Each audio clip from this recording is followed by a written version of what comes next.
Saat Rimuru akan melahap Veldora, nggak lama Rimuru mendengar suara. Suara itu mengatakan, "Aku gagal, maafkan aku Rimuru." Dan suara itu ternyata adalah suara Veldora. Veldora berkata jika dirinya masih memiliki kesadaran. Cuma sekarang Veldora nggak bisa ngapa-ngapain karena tubuhnya dikendalikan oleh Rudra. Jadi di sini Rimuru bertarung dengan Veldora sambil berbicara dengan Veldora yang terkurung dalam tubuhnya.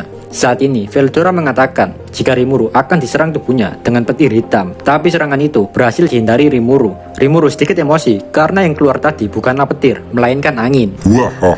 "Maafkan aku Rimuru, aku sepertinya kurang memahami gerakan tubuhku sendiri. Tapi aku yakin peluangnya 50-50. Rimuru meminta Veldora untuk diam saja karena bagi Rimuru, Veldora cuma mengganggu saja. Namun Veldora berkata, "Cutu mati Rimuru, Watashi cuma pengen ngebantuin lu Rimuru." Veldora melanjutkan bicaranya, "Bukan Rudra yang memotong koridor jiwa, tapi emang aku sendiri. Jadi aku tidak benar-benar kalah dari mereka," ucap Veldora. Seketika Rimuru mengerti maksud Veldora. Veldora memikirkan cara untuk melindungi Rimuru. Maka dari itu Veldora memutuskan koridor jiwa. Veldora nekat melakukan hal tersebut karena dia percaya jika Rimuru bisa mengurus semuanya. Rimuru pun memutuskan untuk melahap Veldora, sekaligus mengatur ulang tubuh Veldora dengan memisahkan inti dari Veldora. Namun permasalahan di sini adalah saat melahap Veldora secara utuh akan sulit jika tubuh Veldora menolak dilahap. Jadi Rimuru berpikir jika dia harus melemahkan tubuh Veldora dulu. Dan Rimuru juga harus hati-hati melakukannya agar inti dari Veldora nggak terkena. Yang jadi masalah adalah di mana letak inti Veldora.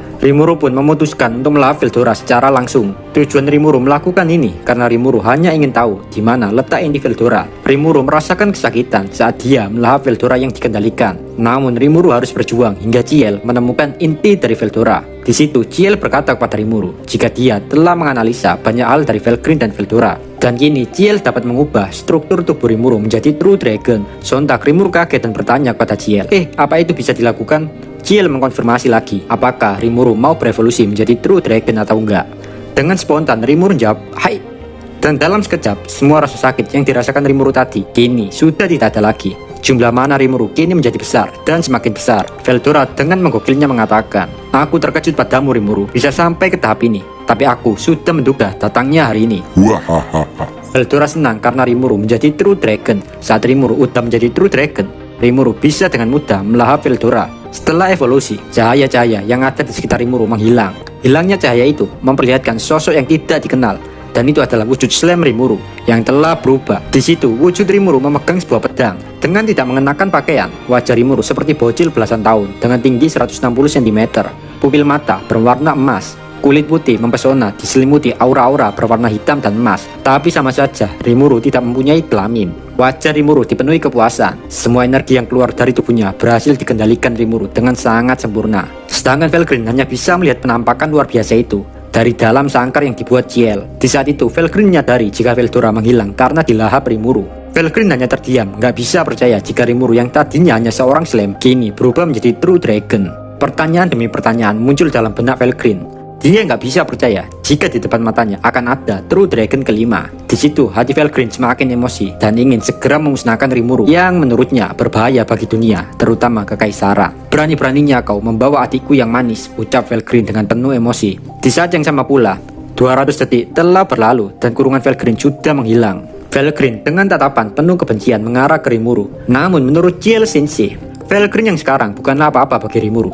Jadi Velgrin hanyalah sampah. Nggak ada yang ditakutkan lagi dari seorang naga sejati. Rimuru udah tahu kemarahan Velgrin karena Rimuru telah menelan adik manisnya. Sambil terbang ke langit, Velgrin berteriak, "Beraninya kau merampas adik manisku." Dengan sedikit tertawa, Rimuru merendahkan ucapannya. "Oi Velgrin, bukankah kau sendiri yang menginginkan perang ini?" ucap Rimuru. "Diam, aku tidak akan pernah mengakuimu. Aku tidak akan membiarkanmu menelan Veldora gitu aja, dasar bajingan," ucap Velgrin. Velgrin emosi, dia berubah ke wujud naganya. Dia naik ke atas langit dan menembak Rimuru dengan cairan-cairan panas tanpa memberi ampun. Namun Rimuru menghindari semua serangan. Sambil menghindari, Rimuru tanya ke Veldora jika dia ingin menyelesaikan kesalahpahaman ini agar Velgrin tahu sendiri jika adik manisnya masih hidup. Namun Veldora menghentikan tindakan Rimuru karena Veldora takut jika Velgrin tahu Veldora masih sehat dan aman-aman saja, maka otomatis murka Velgrin akan diarahkan kepada Veldora saat mereka berdua ngobrol. Veldora mengungkapkan jika dirinya udah tahu dengan skill Rimuru yaitu Raphael yang kini udah jadi Ciel. Ciel berkata jika Veldora mengetahui tentang ini semua saat Rimuru menjadi Demon Lord. Dan ternyata saudara, Ciel dari dulu udah bisa berkomunikasi dengan Veldora, dan kini Veldora ingin mengikuti saran dari Ciel. Di situ Ciel ingin menggabungkan skill ultimate Raja Perjanjian Uriel dengan skill ultimate Raja Badai Veldora untuk menciptakan kekuatan pamungkas baru dari Raja Angin Stellar. Rimuru kini naik ke atas. Keadaan saat ini, Rimuru dan Felgreen saling berhadapan-hadapan. Dan Felgreen juga sudah berubah ke bentuk manusianya. Tanpa intro, Felgreen langsung menyerang Rimuru dengan mengayunkan pedang hijau miliknya. Dengan spontan, Rimuru menangkis serangan Felgreen dengan pedang yang dimiliki Rimuru. Dan jepret! Seketika, pedang milik Felgreen pun hancur. Felgreen kaget saat tahu kejadian itu. Dia mengatakan, Apa yang kau telah lakukan? Seketika, Felgreen langsung waspada sama Rimuru, dan dia langsung memilih menjaga jarak dengan Rimuru. Ciel berkata jika pedang buatan Kurobe lebih baik daripada pedang milik Felgreen. Felgreen membuat senjatanya lagi, namun tetap saja berakhir seperti tadi. Rimuru berkata, percuma saja, senjatamu itu kualitas sampah. Aku akan sedikit memberimu kesempatan. Ayo kita baku hantam saja dengan tangan kosong. Tatapan Felgreen semakin mengerikan. Jangan meremehkanku. Sambil mengucapkan kalimat itu, Felgreen langsung menuju Rimuru. Kecepatan serangan Felgreen sangat super cepat. Bahkan cepatnya bisa sampai ratusan kecepatan suara.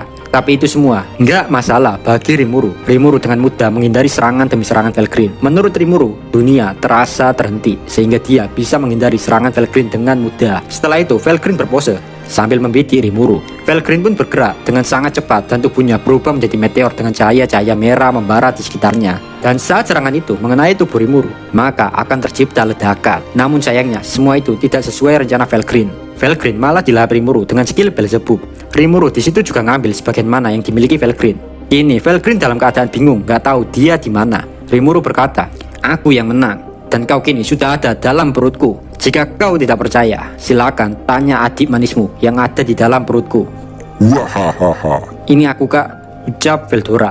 Veldora datang menghampiri Felgreen dengan tertawa. Felgreen gak nyangka jika Veldora masih hidup di dalam perut Rimuru. Di lain cerita, 300 tahun yang lalu, Gladim merupakan saudara tiri dari Carrion. Gladim kini berada di pasukan kekaisaran. Gladim sangat percaya diri dengan kekuatan miliknya. Dan Gladim ini cuy, dia rela membunuh keluarganya agar bisa menjadi raja. Namun ekspektasinya tidak sejalan dengan realita. Perbuatan Gladim itu ketahuan dan Gladim diusir oleh Carrion.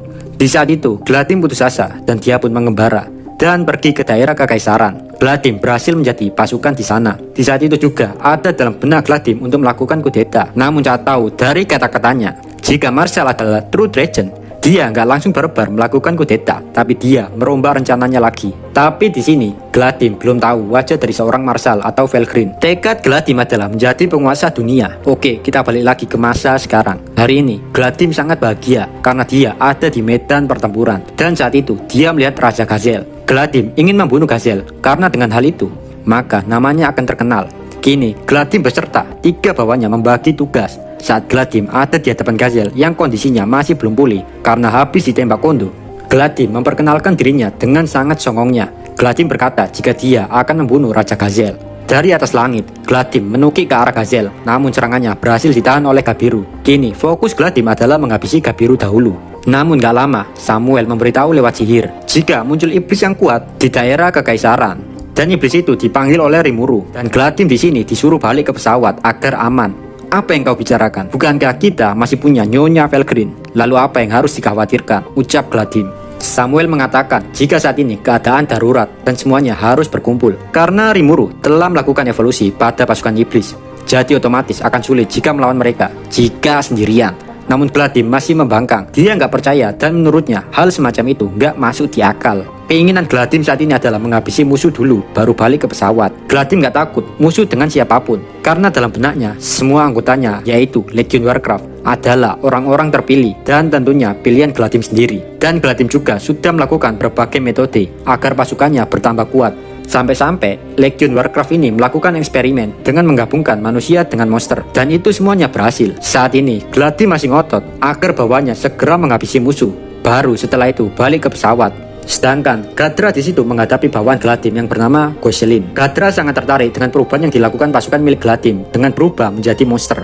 Bagi Gadra, kemampuan seperti ini setara dengan kelemahan. Gadra pun memanggil patung yang sangat besar. Setelah patung itu datang, Gadra memakai tubuh patung itu dan menyerang Gosselin dengan sihir. Dari patung itu keluar cahaya. Gosselin tidak menghindar, tapi dia malah menerjang serangan itu.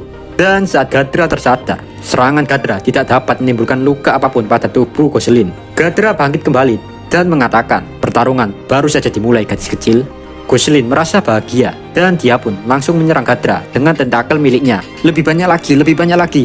Beri aku lebih banyak lagi darah, ucap Goselin menyerang seperti seseorang psikopat. Saat patung itu hancur, terpotong dan tercabik-cabik oleh Goselin, Gadra merasa sedih dan berkata, patung yang telah dipercayakan Tuan Rimuru kepadaku, hancur. Goselin cuma cengengesan sambil menghina patung itu. Omong kosong, kau terlalu tua untuk bergantung sama mainan seperti itu, Pak Tua, ucap Goselin.